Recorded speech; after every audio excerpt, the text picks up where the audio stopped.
Identifying. The king of cakes. Chopper for the win. G'day guys, welcome back to Cakes by Chopper. Today we have the Essendon Football Club logo on a cake. It's also known as the Bombers. My nephew barracks for this team. I made it for his 20th birthday. You're going to start off by filling your cake with a buttercream. I've kept it square because I wanted to feed a lot of people with this cake. So it's just going to be a plain filled cake covered in fondant. So you want to put it nice and thick and get a nice filling.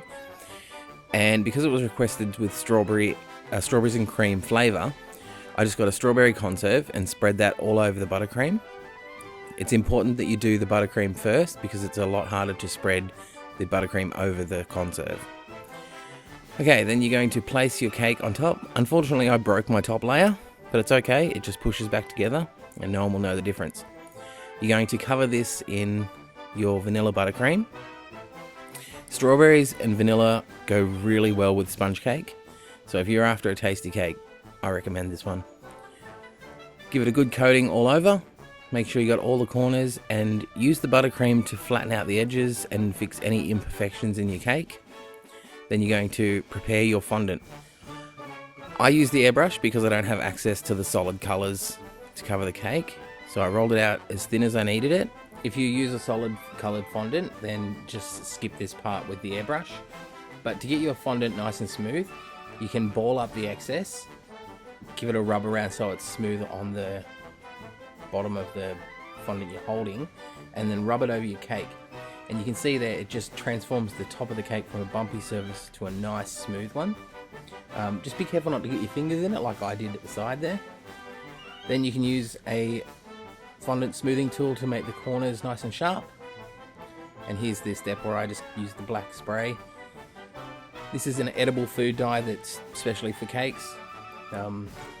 As I say every video, it is food dye, it's not paint, so it's perfectly safe. Then once that's done, you can start with rolling out your white fondant to place the label on. I did the label in 2 layers. This isn't too much fondant because I've rolled it out very thin.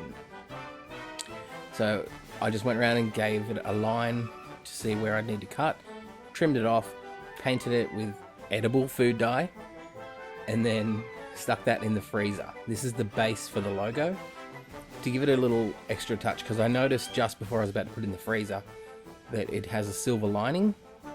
Just add as many little details as you can to this, because it is a very simple cake, but it'll look really effective.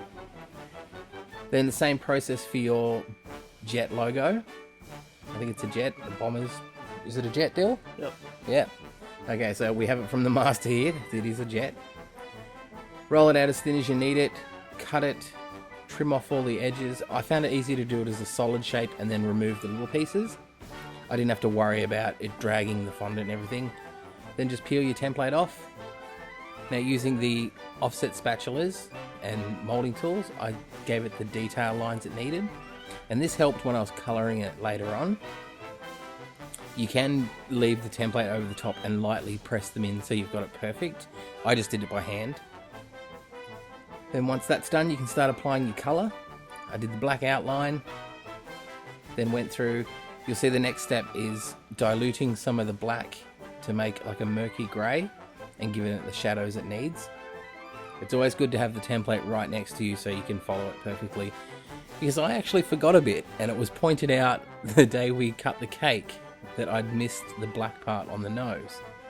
But that's what you get when you make a cake for a perfectionist. This cake was actually made for my nephew's 20th birthday. I can't believe it's been 20 years. He's a massive Essendon fan. I don't know too much about football, but he does, lives it and breathes it, so hence the request for the cake. This can be done with any of the team. So if you've got an AFL supporter in your family, this is a great cake for them. To give the jet a nice shimmer effect, I put a light silver over the top. Then take your pieces out of the freezer, pop them on. For any Bombers fan, you can put the number of the player's jersey on the side. Dylan requested number 5 for James Hird. Then we just laid the rest on the cake, and there you go. You have your Essendon Bombers cake. Once again, happy birthday, Dill. Did you like your cake? Yep, awesome cake. You loved it? Alright. See you guys next Friday. Thanks for watching.